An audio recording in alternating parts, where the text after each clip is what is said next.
السيدات والسادة، صباح الخير جميعاً.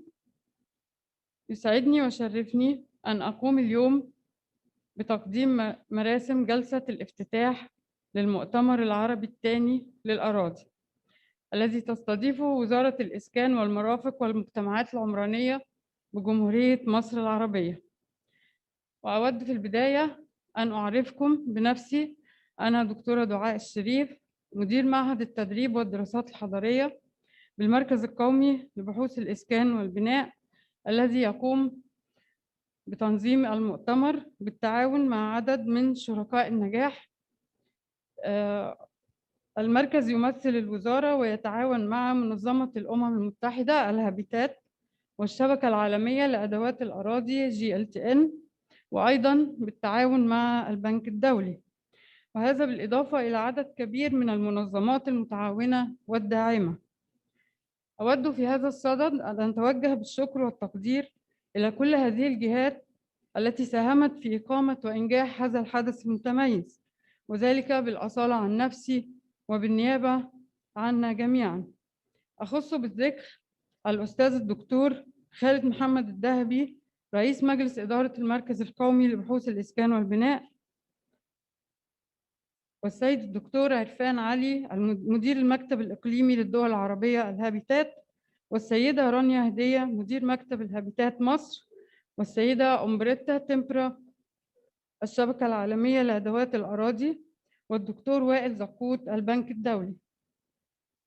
في بداية الجلسة أود الترحيب بالسيدات والسادة الحضور، سواء الذين شرفونا بالحضور الشخصي أو بالتواجد معنا عبر الإنترنت. والشكر موصول أيضاً للسادة الباحثين الذين تقدموا بأوراق عمل بحثية، والسادة الخبراء الذين ساهموا في إعداد وتنفيذ حلقات النقاش والمواد المستديرة بالمؤتمر، على تعاونهم ودعمهم وإثرائهم للمادة العلمية للمؤتمر. الآن نبدأ الجلسة بكلمة الأستاذ الدكتور خالد محمد الذهبي، رئيس مجلس إدارة المركز القومي لبحوث الإسكان والبناء، وزارة الإسكان والمرافق والمجتمعات العمرانية، فليتفضل.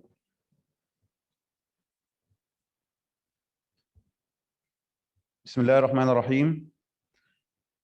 أود في البداية أن أعرب عن خالص الترحيب بالسيدات والسادة المشاركين في المؤتمر، سواء بالحضور الشخصي أو من خلال منصات الحضور الافتراضي، وكذلك للسادة أعضاء اللجنة المنظمة والمقدمين والمشاركين في جميع الجلسات. كما أنقل لحضراتكم تحيات السيد الأستاذ الدكتور عاصم الجزار، وزير الإسكان والمرافق والمجتمعات العمرانية، الذي كان يود أن يكون مع حضراتكم ولكن جد له ارتباط. ويسرني أن أعلن افتتاح المؤتمر العربي الثاني للأراضي الذي تنظمه حكومة جمهورية مصر العربية تحت رعاية السيد الأستاذ الدكتور وزير الإسكان والمرافق والمجتمعات العمرانية. وقد تشرف المركز القومي لبحوث الإسكان والبناء الذي يمثله معهد التدريب والدراسات الحضرية بتنظيم المؤتمر بالشراكة مع ممثل الأمم المتحدة UN هابيتات والشبكة العالمية لأدوات الأراضي والبنك الدولي والمؤسسة الألمانية للتعاون الدولي ودائرة الأراضي والأملاك في دبي وشبكة التميز لإدارة الأراضي في شمال أفريقيا. ويعتبر هذا المؤتمر هو الثاني من نوعه الذي تتم إقامته من خلال مبادرة الأراضي العربية بعد إقامة المؤتمر العربي الأول في دبي عام 2018، وهو يمثل علامة بارزة في خارطة الطريق نحو إقامة حوكمة رشيدة للأراضي في المنطقة العربية، حيث يعمل المؤتمر على تلاقي الجهات المختلفة التي تعمل على إدارة الأراضي في الدول العربية من أجل تعزيز الإدارة الجيدة للأراضي، وذلك من خلال التركيز على أولويات هذه المبادرة، والتي تشمل تعزيز التعاون والتنسيق، تطوير وتبادل المعرفة، تطوير قدرات الأفراد والمنظمات، ودعم تنفيذ البرامج والتدخلات المتعلقة بالأراضي. ويشمل المؤتمر جلسات افتتاحية وحلقات النقاش رفيعة المستوى، وعدد من الجلسات التقنية والموائد المستديرة، وعدد من المحاضرات المقدمة بواسطة خبراء، وجلسات ختامية عامة. ونأمل أن يكون المؤتمر منصة لمشاركة تجارب البلدان وتقديم أبحاث جديدة وتعزيز الدعم على مستوى عال لمعالجة إدارة الأراضي وتمكين وتطوير قدرات أصحاب المصلحة في الأراضي في المنطقة العربية. وفي النهاية أتقدم بالشكر لجميع الجهات المشاركة ولجميع السادة الحضور والمشاركين واللجان المختلفة للمؤتمر، والسلام عليكم ورحمة الله وبركاته.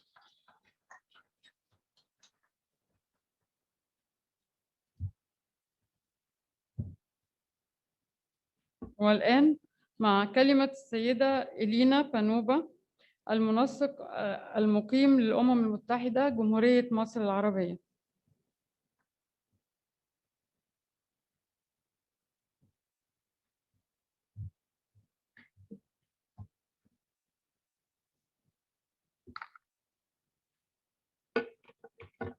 If you don't mind, I will take off the mask. Excellencies, distinguished members of the opening panel, ladies and gentlemen, dear colleagues, I'm honored and grateful to have the opportunity to speak at the opening of the Second Arab Land Conference in my capacity of United Nations Resident Coordinator in Egypt. Let me first start by appreciating the government of Egypt and the Minister of Housing, Utilities and Urban Communities for hosting this important regional conference.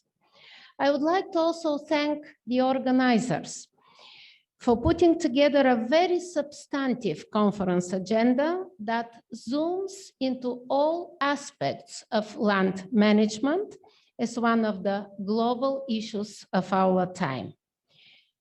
Ladies and gentlemen, we live in an urbanizing world. The world population will reach up to 9.8 billion by 2050, with growth concentrated in cities and their surroundings. Today, around 54% of the total population lives in urban areas, while it is expected to increase to more than 66% by the year 2050. The Arab region is one of the most urbanizing regions in the world, expected to host 487 million people by 2030, of which 63% will be living in cities and their margins. We know people move to the cities largely because of the economic opportunities that the cities harness. And these opportunities are a direct result of the way cities are planned, designed, and managed. Cities provide the main opportunities for growth, innovation, and poverty eradication. Cities are economic hubs generating more than 80% of the global GDP and centers where we can develop true value in economic, social, and cultural terms. But let me emphasize that foremost, cities must be human and inclusive, offering equal opportunities and adequate quality of life to all. Urbanization, if managed well, will create inclusive and prosperous society where no place and no one is being left behind. Urbanization could be a real driver of prosperity and sustainable development. It creates wealth, and if proper urban management tools are available and functioning well to capture the value of land, the development gains will be immense. The way the land is accessed, used, and controlled has an important impact on the three pillars of sustainable development: the social, economic, and environmental dimension of a society. It directly influences peace and security and the realization of human rights. Good land governance impacts poverty reduction, people's prosperity, increases land security, addresses climate change, reduces fragility, and ensures greater inclusion of vulnerable population. Dear ladies and gentlemen, the Arab region is undergoing a decade of profound change with noticeable progress and very positive transformation.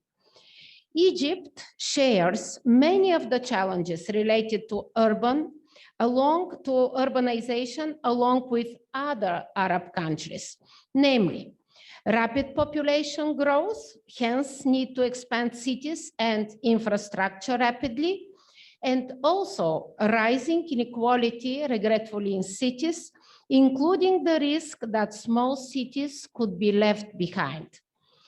In the last decade, Egypt has been addressing these challenges in many ways. The constitution of the country acknowledges the right of citizens to adequate housing and security of land tenure. The Sustainable Development Strategy of the country, Egypt Vision 2030, has set very broad targets of urban development, aiming at, I quote here, a balanced spatial development management of land and resources to accommodate population and improve the quality of their lives. Moreover, currently, Egypt is drafting its new national urban policy to respond to many of these challenges and capitalize on the power of urbanization as an engine for sustainable growth in the future. The country is working hard to achieve SDGs, including SDG 11, to make cities and human settlements inclusive, safe, resilient, and sustainable through securing land tenure, eliminating informal settlements, providing access to sustainable transport systems, increasing participation in urban governance, enhancing cultural and heritage preservation, addressing urban resilience and climate change challenges, and last but not least, improving urban management through a better urban policies and regulations. Besides, the interdependence between SDG 11 and the other SDGs is evident. All SDGs come together, we know, in urban areas. Issues such as climate change, housing financing, gender equality, and migration are all linked to cities.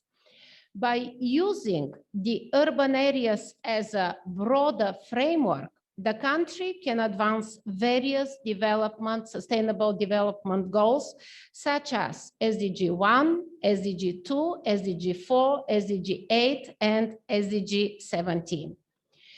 Dear ladies and gentlemen, in conclusion, I would like to mention that the United Nations agencies work very closely together and partner with the governments with the government of Egypt in its aspiration for prosperous, inclusive, and sustainable Egypt.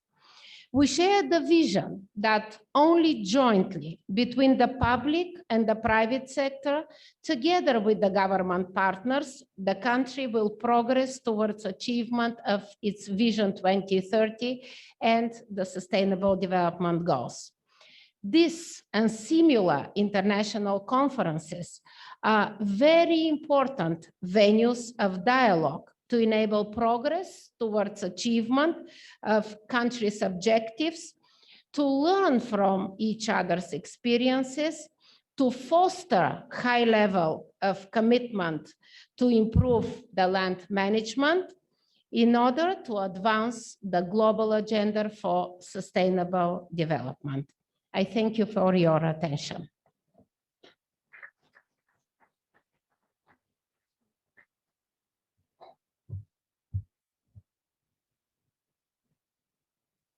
والآن مع كلمة سعادة السفير جمال الدين جاب الله، مدير إدارة الإسكان والموارد المائية والحد من الكوارث جامعة الدول العربية، فليتفضل.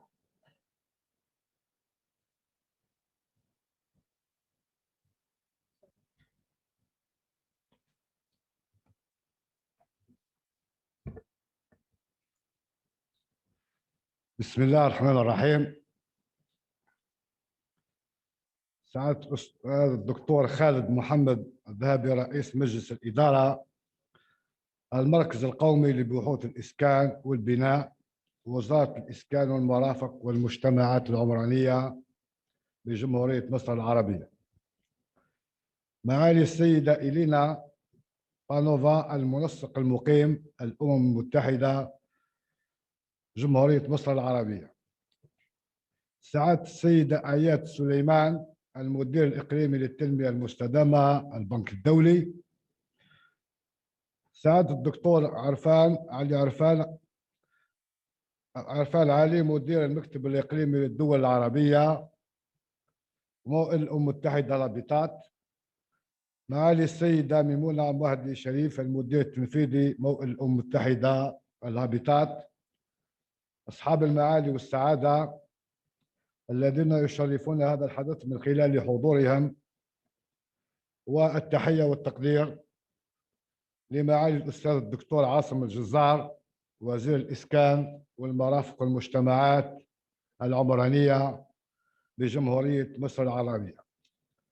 حضرات السيدات والسادة الكرام، اسمحوا لي بداية أن أتقدم بالشكر نيابة عن الأمانة العامة لجامعة الدول العربية لجمهورية مصر العربية على استضافة المؤتمر الثاني للأراضي العربية، والذي تستمر فعاليته على مدى الأيام الثلاثة المقبلة. وأود بالمناسبة أن أهنئ المركز الوطني للبحوث في مجال الإسكان والبناء ممثلا في معهد التدريب والدراسات الحضرية على حسن الإعداد والتنظيم في ظل ظروف جائحة كوفيد-19 وما تفرضه علينا جميعا من صعوبات وإكراهات.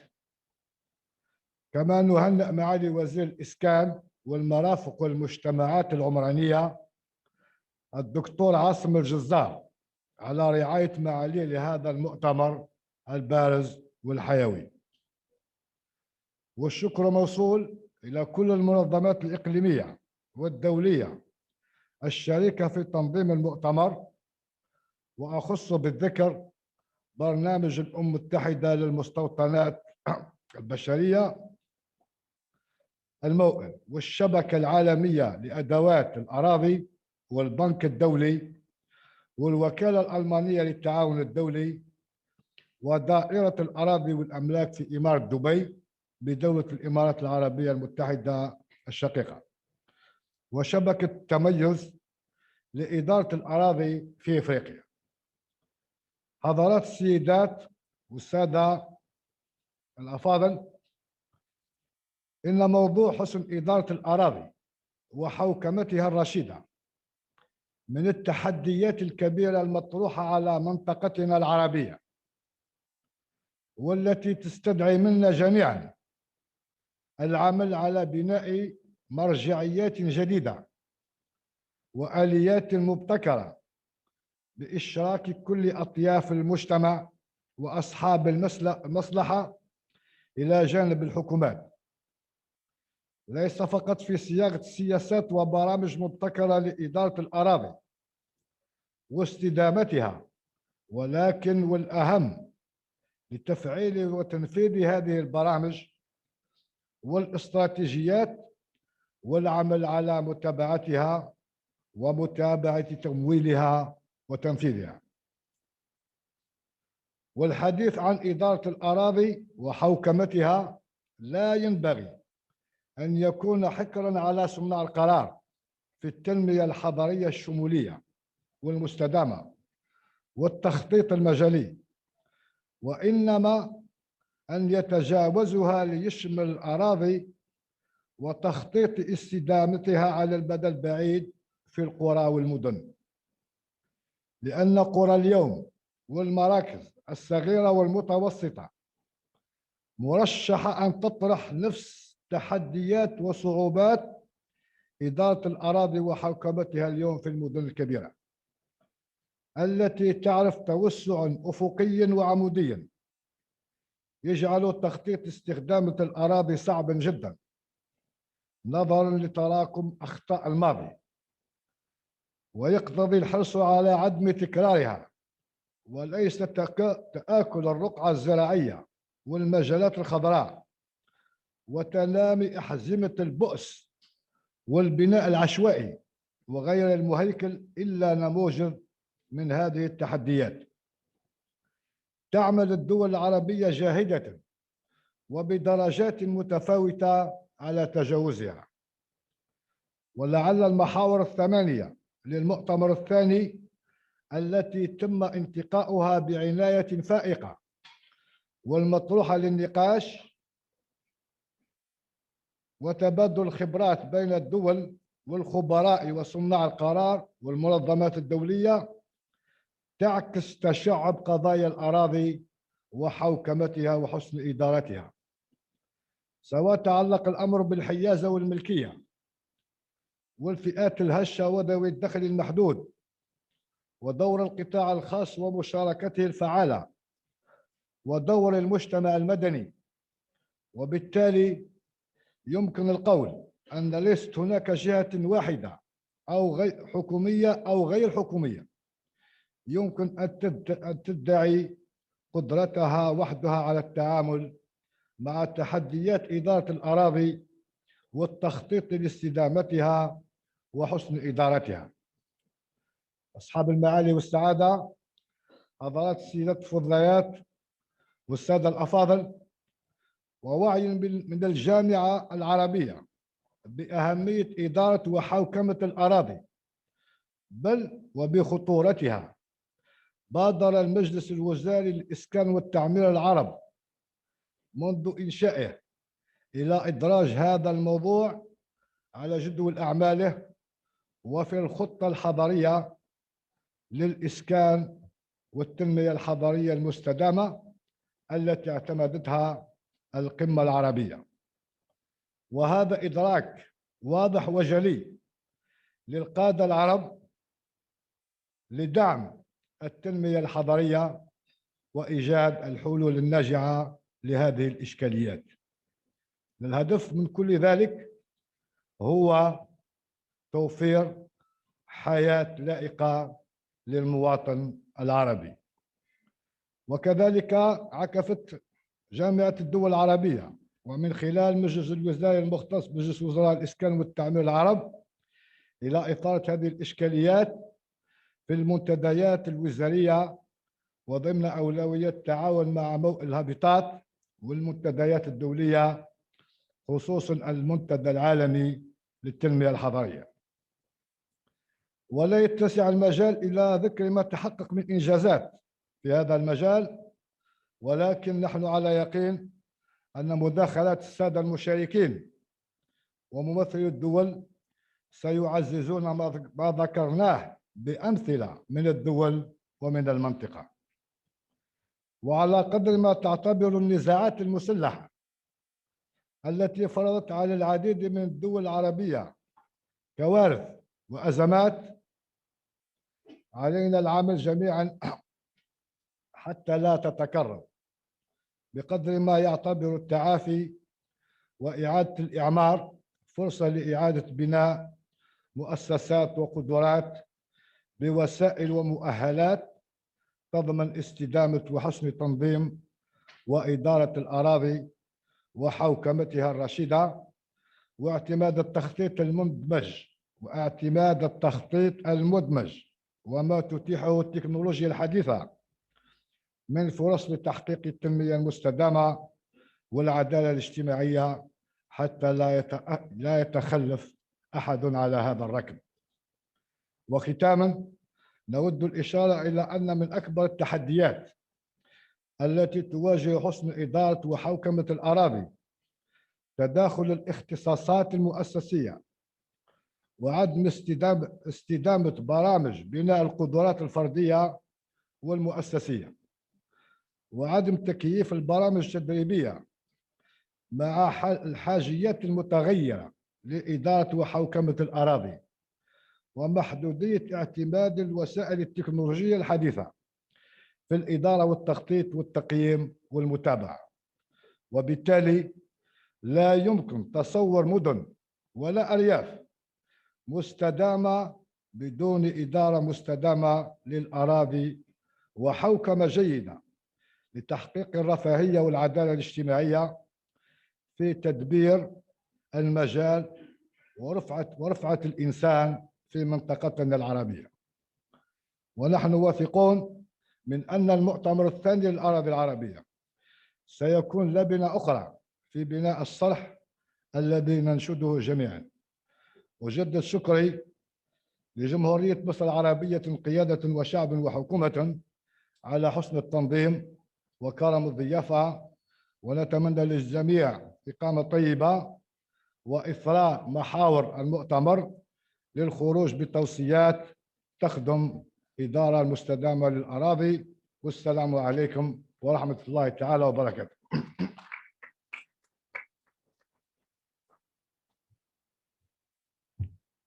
شكرا معالي السفير. والآن مع كلمة السيد سامح وهبة، مدير التحضر وإدارة المخاطر والقدرة على الصمود وممارسات إدارة الأراضي بالبنك الدولي، والكلمة هي رسالة فيديو مسجلة. Honorable ministers, esteemed government officials, development partners, members of academia, private sector, civil society representatives, and distinguished participants, ladies and gentlemen. My name is Sameh Wahba. I'm the Global Director for Urban, Disaster Risk Management, Resilience, and Land at the World Bank. And on behalf of the World Bank Group, I'm honored to welcome you to the second Arab Land Conference. As with the first Arab Land Conference, the next few days are a unique platform for us to share knowledge, discuss country experiences, latest research, interventions, and innovations in land sector reform in the Arab region. I would like to express my gratitude to the government of the Arab Republic of Egypt and the Ministry of Housing, Utilities, and Urban Communities for hosting us today and for their engagement throughout the preparation of this conference.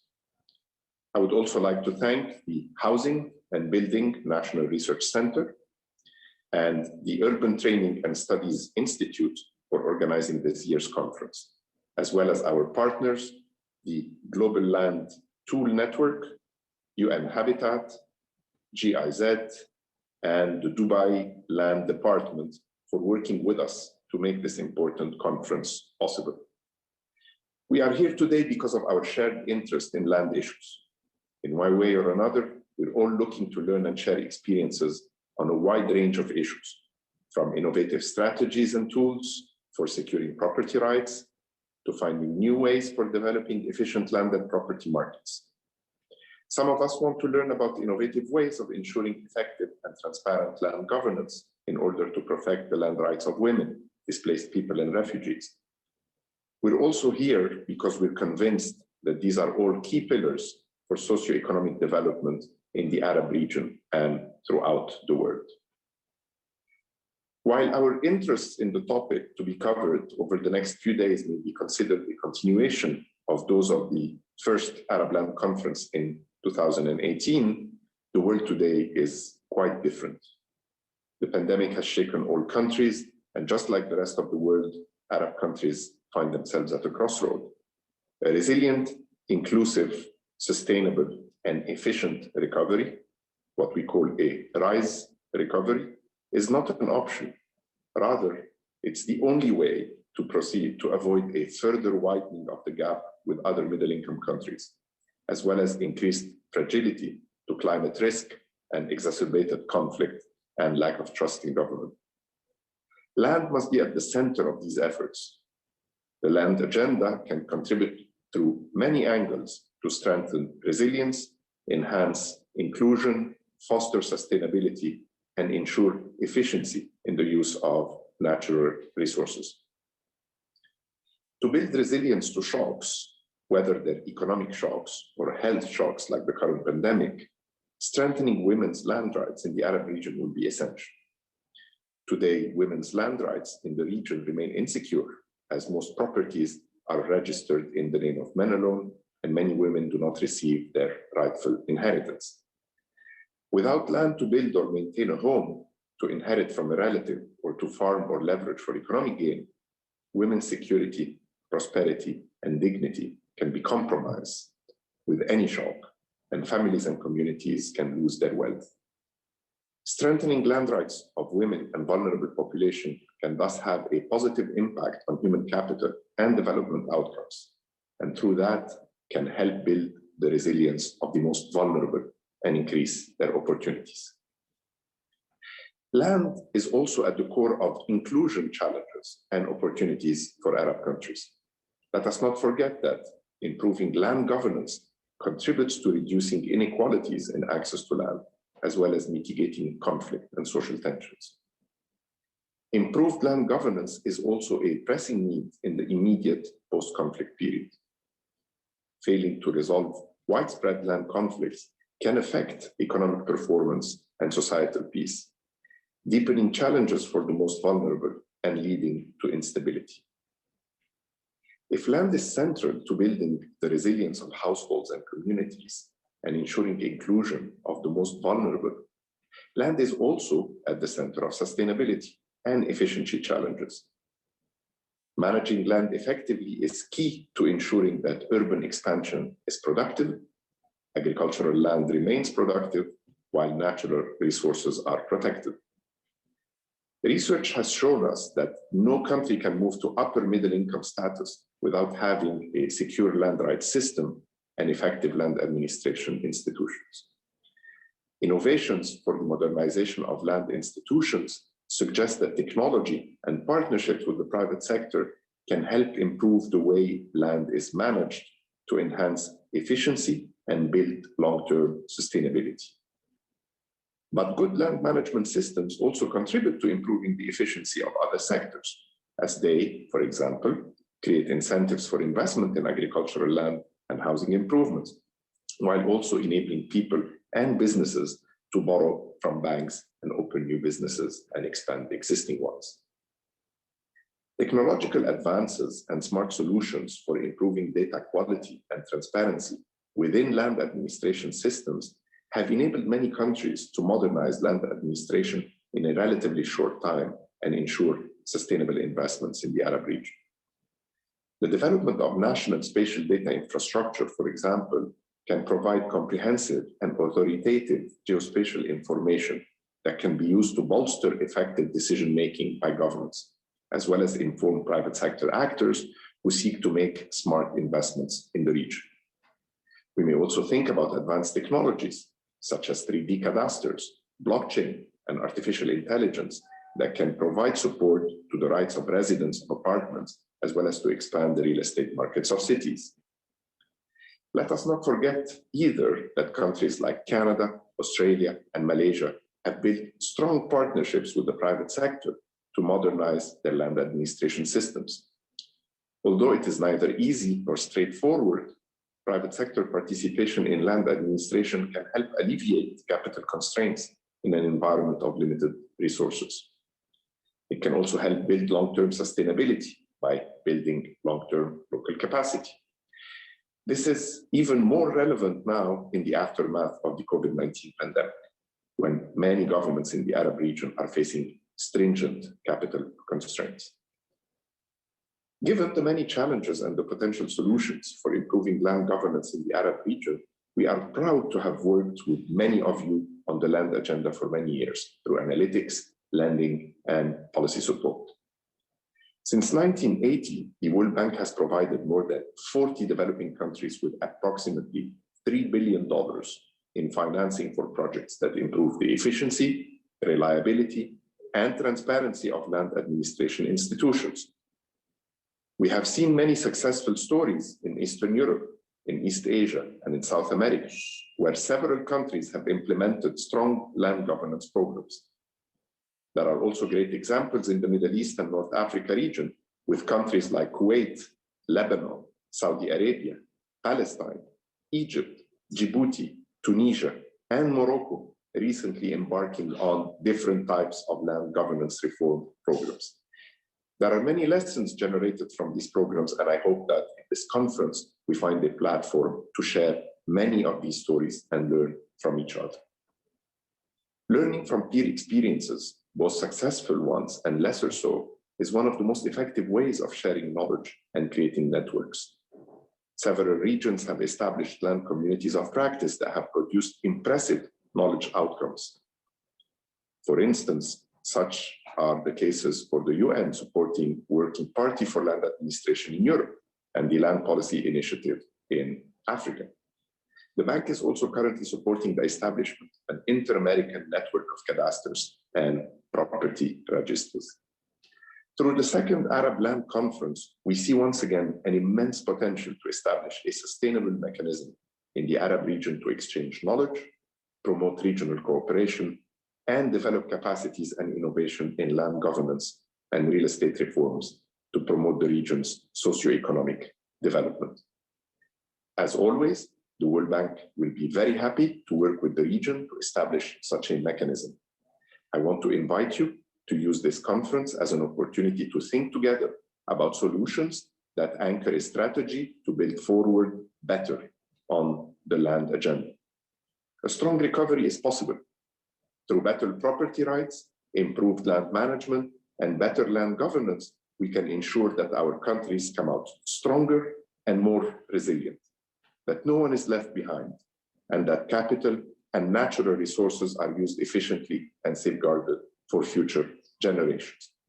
We have an exciting 3-day program ahead of us with ministerial sessions, technical roundtable, presentation of papers, and master classes. We're very much looking forward to the discussions. Thank you very much, and I wish you a fantastic conference.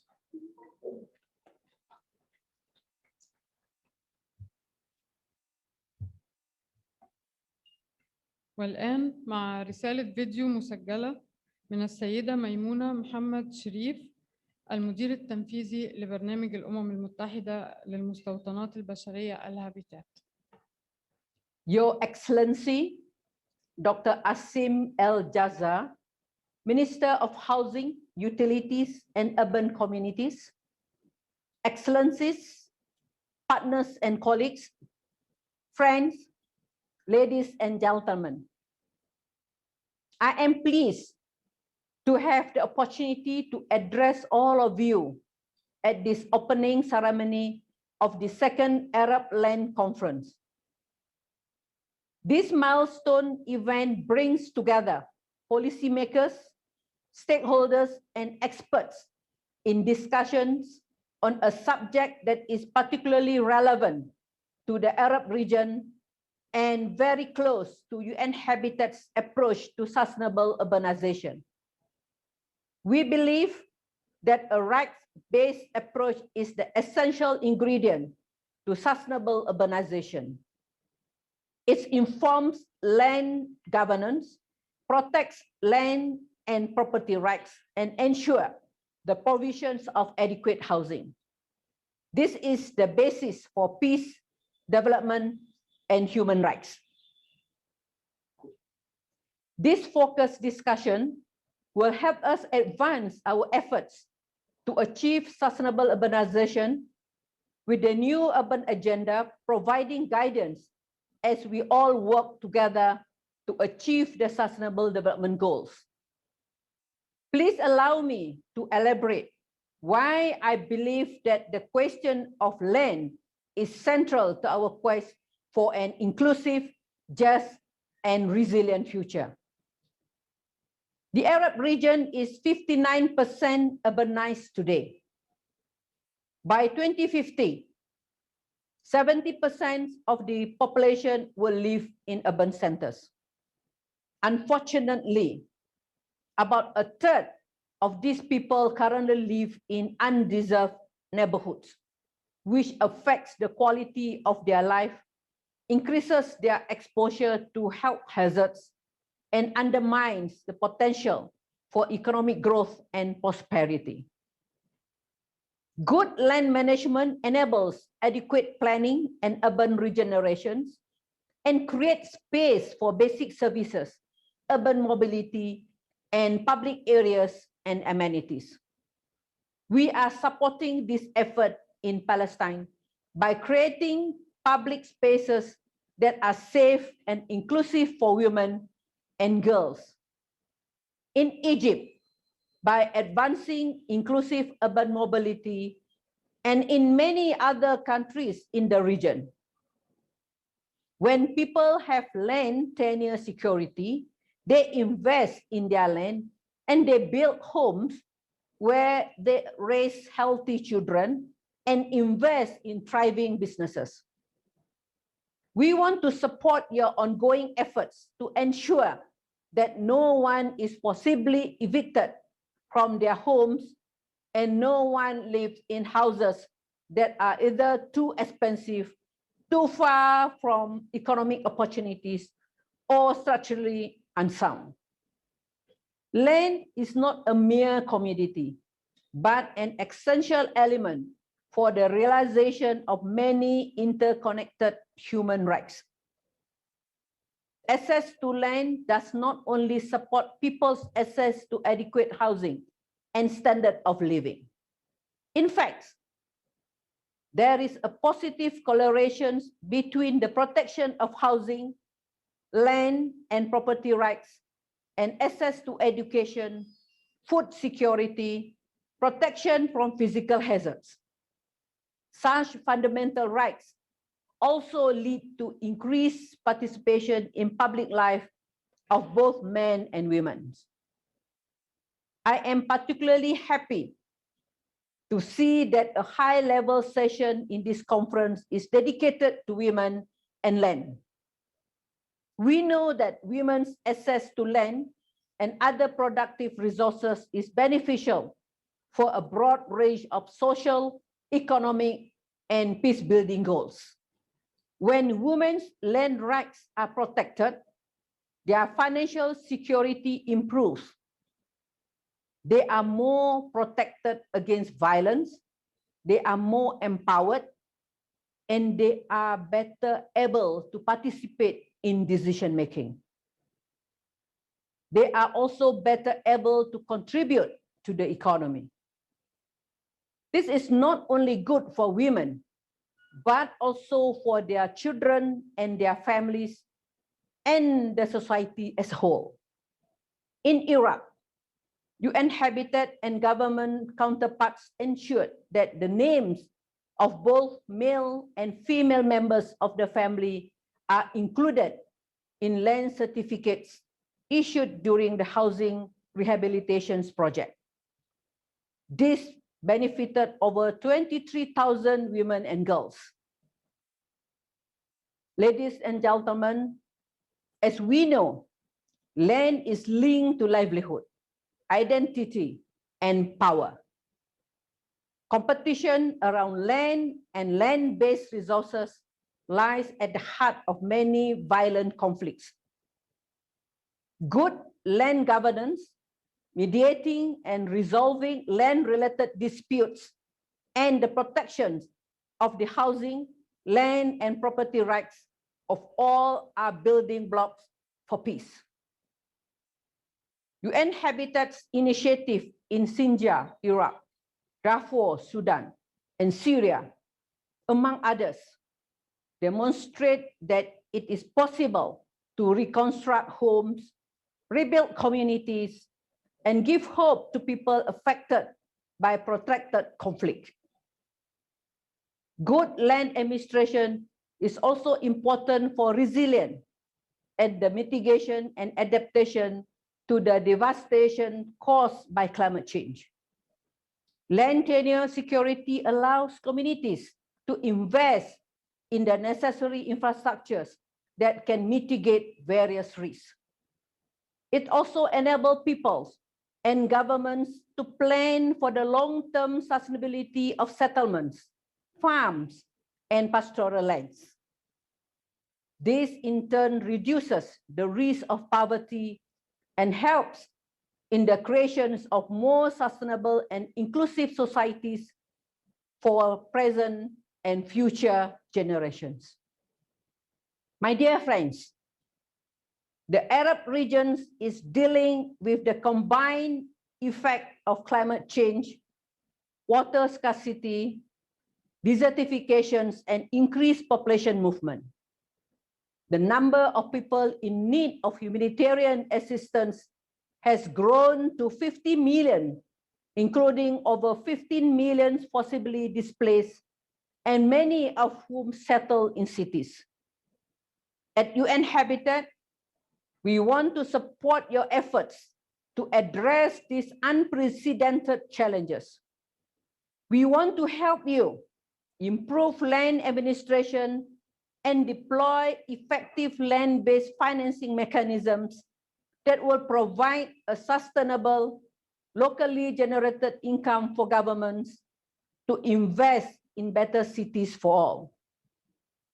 We need to work together to ensure that land and land-based resources are well managed and become a source of peace and prosperity for all the people and the communities in the region, ensuring that no place and no one is left behind.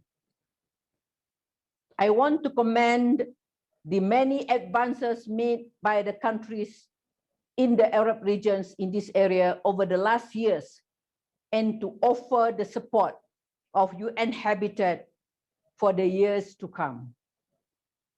Particularly, I would like to recognize the efforts of our host country, Egypt, in advancing the Sustainable Urban Development Agenda through very innovative land interventions.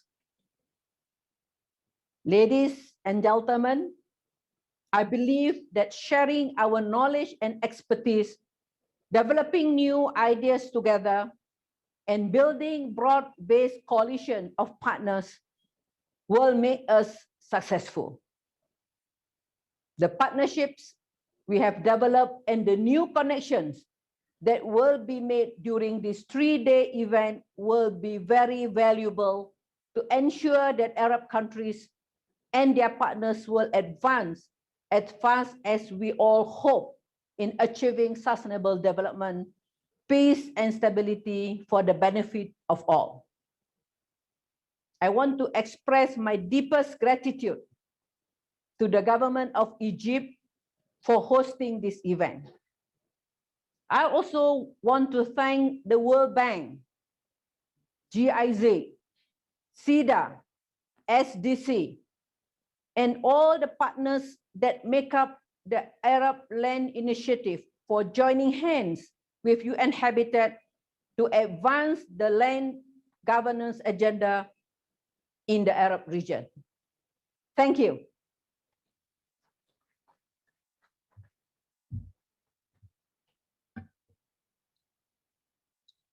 والآن مع كلمة الدكتور عرفان علي مدير المكتب الإقليمي للدول العربية موئل الأمم المتحدة الهابيتات، فليتفضل.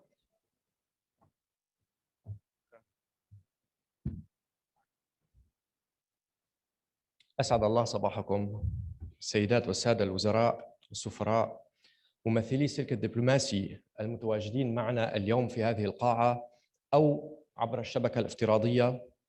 الأخ الدكتور خالد الذهبي رئيس مجلس إدارة المركز القومي لبحوث البناء والإسكان، ممثلا معالي وزير الإسكان والمجتمعات العمرانية الدكتور عاصم الجزار، السيدة إلينا بونوفا منسقة الأمم المتحدة في جمهورية مصر العربية، الأخ الصديق سعادة السفير جمال الدين جاب الله مدير إدارة الإسكان والموارد المائية والحد من الكوارث، الزميل السيد سامح وهبة مدير إدارة التحضر وإدارة الكوارث في البنك الدولي. السيدات والسادة الحضور، يسعدني أن أتحدث إليكم اليوم في هذا الحدث الهام الذي يسلط الضوء على أهمية إدارة الأراضي في المساهمة بعملية التنمية المستدامة وحفظ السلم والاستقرار في المنطقة العربية. السادة الأعزاء، استكمالا لما تفضل به المتحدثون، سأحاول أن أضيء على بعض النقاط الأساسية المتعلقة بهذا المؤتمر الثاني المرتبط بموضوع إدارة الأراضي في المنطقة العربية. بداية وفيما يتعلق بموضوع التحضر المستدام، كما ذكر وأشار العديد من المتحدثين، لقد نما عدد سكان المنطقة العربية بمعدلات هائلة خلال العقود الأربعة الأخيرة، في حين بلغ عدد سكان هذه المنطقة حوالي 165 مليون نسمة في عام 1980. تشير التقديرات إلى وصول هذا الرقم لما يتجاوز 436 نسمة في عام 2020. ومن المتوقع أن تقفز هذه الأرقام إلى بحلول عام 2050 إلى حوالي 646 مليون نسمة، وكما ذكر يقطن أكثر من 70% أو سيقطن أكثر من 70% من هؤلاء في المدن أو في المناطق الحضرية، وهذا الذي يستدعي زيادة الاهتمام بطريقة إدارة وتوزيع الأراضي والموارد القائمة على الأرض لصالح الجميع، لا سيما في المراكز الحضرية والمناطق المحيطة بالمدن، حيث تحدث التغيرات بشكل أسرع، وبحيث يؤدي التوسع الحضري جيد التخطيط إلى تحسين حياة واقتصاديات المجتمعات الحضرية وشبه الحضرية بشكل كبير في العقود القادمة. لقد أدى التأثير المشترك للنمو السكاني السريع في المناطق الحضرية والحوكمة الحضرية الضعيفة بنفس الوقت إلى نشوء مساحات واسعة من الزحف العمراني غير المنظم وغير المخدوم أو ما نطلق عليه العشوائيات، وأصبحت تستضيف هذه الأحياء الفقيرة أو غير المنظمة الآن حوالي ثلث سكان هذه المنطقة، أي ثلث 436 مليون نسمة، وهو ما لا يتسبب فقط في مستويات معيشية سيئة لشعوبنا وشبابنا، بل يعيق أيضاً إمكانيات المدن كمحركات للنمو الاقتصادي والتنمية المستدامة. وتعتبر الطريقة التي تدار بها الأراضي الحضرية شرطاً أساسياً ومسبقاً لتطوير المدن لتطوير المدن لكي تكون منظمة بشكل جيد وشاملة من الناحية المكانية والاجتماعية ومستدامة. تلك المدن التي تتوافر فيها الأراضي العامة اللازمة للنقل والبنى التحتية والمرافق والمنتزهات، المدن التي تكون فيها ملكية الأراضي واضحة ومنظمة، مما يحفز الاستثمار في الإسكان ميسور التكلفة والأنشطة الاقتصادية.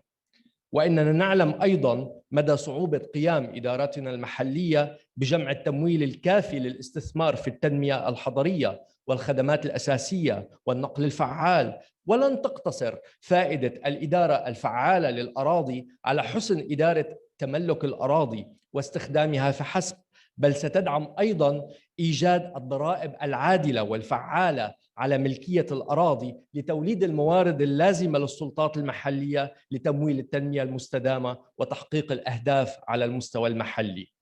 فيما يتعلق بموضوع السلم والاستقرار، كما تلعب الإدارة الجيدة للأراضي دوراً هاماً في ضمان استقرار المجتمعات ووضع أنماط مستدامة وشاملة لاستخدام الأراضي بما يدعم المصالحة والسلم والاستقرار والتنمية الاقتصادية، ويؤسس لمجتمعات مستدامة وشاملة وتنعم بالسلم. لكن على مدى السنوات الماضية اهتزت المنطقة العربية بسبب الصراعات العنيفة، الحروب، الاضطرابات الاجتماعية، وبالتالي وجود الحاجة لعمل إنساني متعدد الأوجه وطويل الأمد. وارتفع معدل النزوح واسع النطاق وحركة السكان داخل الحدود وعبرها، حيث اضطر حوالي 26 مليون شخص إلى النزوح سواء كانوا لاجئين أو مشردين داخلياً. وتعتبر الإدارة الجيدة للأراضي أمراً هاماً لمنع وحل مثل هذه النزاعات وتخفيف الآثار السلبية للأزمات العنيفة على حياة الملايين. إن التقاسم العادل للأراضي والموارد القائمة على الأرض وحماية حق الحصول على الأرض واستخدام مواردها وتوفير السكن الملائم وميسور التكلفة هي شروط أساسية ومسبقة وهامة للمجتمعات الشاملة، حيث يتم تقاسم الموارد بشكل منصف وتلبية الاحتياجات الأساسية للناس، وهو ما يساعد البلدان على الحفاظ على استقرارها. وتمثل الإدارة الفاعلة للأراضي وأسواق الأراضي والممتلكات عاملاً أساسياً لاقتصاد فعال ومنتج، خاصة في البلدان التي تعيد بناء نفسها فوق الأنقاض. وستمنح حقوق الملكية المنظمة والآمنة الثقة للأفراد والشركات للاستثمار في الأراضي، وستمكن الحكومات أيضاً من تحصيل الضرائب على الممتلكات وتمويل تدخلات البناء أو إعادة البناء للسلم والاستقرار. نأتي لموضوع الوباء وباء كورونا المستجد الذي كشف عن أوجه عدم المساواة ونقاط الضعف العميقة في مجتمعاتنا، فمن المتوقع أن ينكمش اقتصاد المنطقة العربية لأكثر من 5.7%، وأن تنكمش اقتصادات بعض البلدان التي تواجه الأزمات بنسبة تصل إلى 13%، وهو ما يمثل في مجموعه خسارة تزيد عن 152 مليار دولار من اقتصاد المنطقة العربية فقط خلال عام واحد. ولقد اكتشفنا جميعا في الأشهر الماضية أهمية وجود المسكن الآمن حيث نكون آمنين ومحميين من الأوبئة.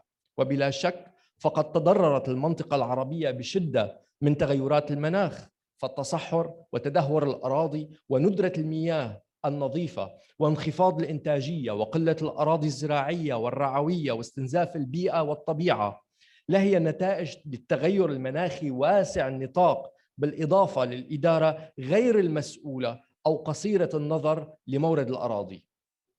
السيدات والسادة، يعمل موقع الأمم المتحدة أو الهابيتات مع شركائه على دعم إدارة الأراضي وتوفير إمكانية الحصول على الأراضي والمساكن في جميع أنحاء الدول العربية. وتعمل مشاريعنا على توطين مؤشرات الأداء الرئيسية لأهداف التنمية المستدامة وتنفيذ مبدأ الأجندة الحضرية الجديدة المتمثل في عدم ترك أحد ليتخلف عن الركب، وكذلك تحقيق عملية إعادة البناء بشكل أفضل.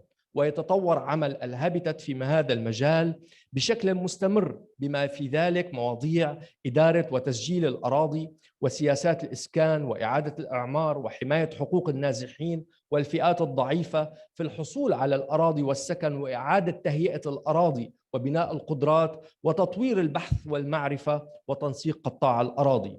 كما نسعى بشكل أساسي إلى تعزيز حق المرأة في الحصول على الأراضي باعتبارها مساهم رئيسي في تمكين المرأة وتحقيق الاستقرار في المجتمعات التي تمر بشكل خاص بأزمات وفي فترة ما بعد الأزمات. كما أشارت السيدة ميمونة المديرة التنفيذية، هناك العديد من المشاريع القائمة حاليا في الدول العربية. في فلسطين على سبيل المثال ندعم عمليات مسح الأراضي لأكثر من 170 ألف دنم في المنطقة جيم بالضفة الغربية، 35% منها مسجلة للنساء، وذلك لتعزيز أمن الحيازة. في مصر ندعم المشاريع الرائدة لإعادة تعديل الأراضي في القليوبية وقنا للحفاظ على الزراعة والسيطرة على التوسع العشوائي، بالإضافة إلى التعاون الفني في إدارة الأراضي في مناطق التوسع والأطر القانونية لتهيئة الأراضي ومدن الجيل الرابع. في السودان تعاوننا في حل النزاعات المتعلقة بالأراضي والحد منها وضمان حقوق النازحين في الحصول على الأراضي الكافية والمساعدة في إنشاء نظام فعال لإدارة الأراضي. في سوريا ندعم استعادة السجلات المساحية وأرشفتها ولتعزيز أداء نظام إدارة الأراضي وضمان استعادة قدرات المدن بعد الدمار الذي سببته الحرب. في لبنان وبالإضافة إلى الاستجابة الفورية لاحتياجات الإسكان الأكثر إلحاحاً، فإننا نعمل على معالجة النقص الذي طال أمده في السكن الملائم وميسور التكلفة.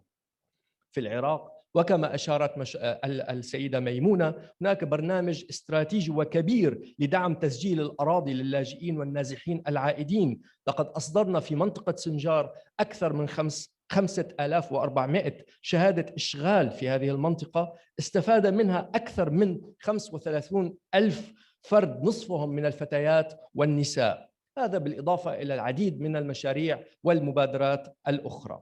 إننا فخورون بالدور الذي نلعبه كميسرين وداعمين لمناقشة موضوع إدارة الأراضي في المنطقة العربية. فقد جمعت مبادرة الأراضي التي تم تأسيسها عام 2016 بين أكثر من 50 شريك دولي وأقليمي في مختلف جوانب إدارة الأراضي. العديد منهم موجودون معنا اليوم سواء شخصيا أو افتراضيا، ونتقدم لهم بخالص الشكر والتقدير.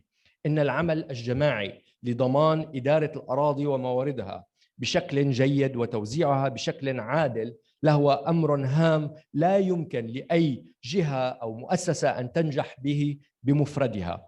حيث يتطلب الأمر أن يعمل خبراء المناطق الحضرية والريفية معا، وأن يعمل أيضا شركاء العمل الإنساني والإنمائي معا، ويحتاج إلى قيادة الحكومات ودعم المجتمع المدني والرؤية الاستراتيجية للقطاع العام والخاص ومهارات وديناميكية القطاع الخاص أيضا، وإلى بشكل أساسي إلى إشراك النساء والرجال والشباب ومعرفة الأوساط الأكاديمية وخبرة المتخصصين في الأراضي. ونحن فخورون للغاية بوجود ممثلين لجميع هذه الفئات في هذا المؤتمر. السيدات والسادة، لقد استضافت مدينة دبي بدولة الإمارات المؤتمر العربي الأول للأراضي في فبراير 2018، وهو ما يمثل سابقة هامة للعمل والتعاون بخصوص موضوع إدارة الأراضي.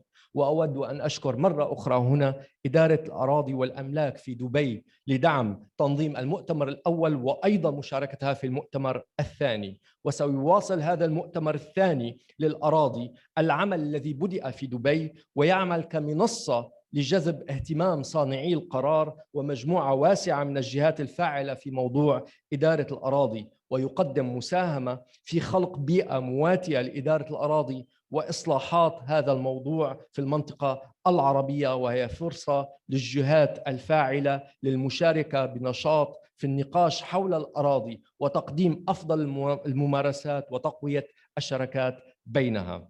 ويتشرف الموئل بالشراكة مع المركز القومي لبحوث الإسكان والبناء بتنظيم وإقامة هذا الحدث، وأتقدم لهم بالشكر الجزيل للدكتور خالد ولكافة فريق العمل، وأتقدم أيضا بالشكر لكل الشركاء في هذا المؤتمر، الزملاء من البنك الدولي، الوكالة الألمانية للتعاون الدولي، والوكالة السويسرية، والوكالة السويدية، وشبكة التميز لإدارة الأراضي في أفريقيا وخاصة في منطقة شمال أفريقيا، زملاؤنا في الفاو، منظمة الأغذية والزراعة، واتفاقية الأمم المتحدة لمكافحة التصحر، والتحالف الدولي للأراضي، ومعهد بحوث النظم البيئية، سجل العقاري الهولندي، المجلس النرويجي للاجئين، لاند بورتال، وغيرهم من شركاء في هذا الحدث الذين لا أستطيع أن أذكرهم جميعا، لكني أنوه بشكل خاص عن عمل ومساهمة العديد من المؤسسات العامة والإدارات الحكومية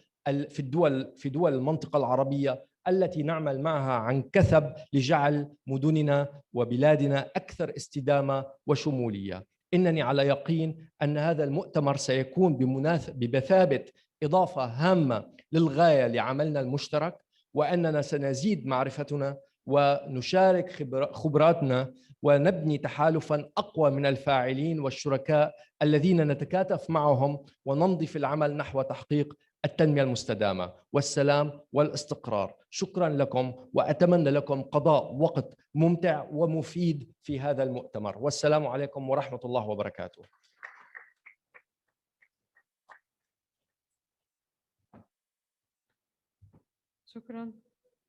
شكرا جزيلا للسادة المتحدثين. والآن أعلن نهاية الجلسة الافتتاحية وبداية استراحة قصيرة، ونعود لبداية الحلقة الأولى للنقاش رفيعة المستوى في الساعة 10:30، وأرجو من سيادتكم 10:30 تماما، لأن هناك من يقومون بالحضور معنا افتراضيا، وإن شاء الله علشان بس ما نأخرش بقية الجلسات بإذن الله. شكرا جزيلا لحسن الاستماع ولتشريفكم بالحضور. اتفضل.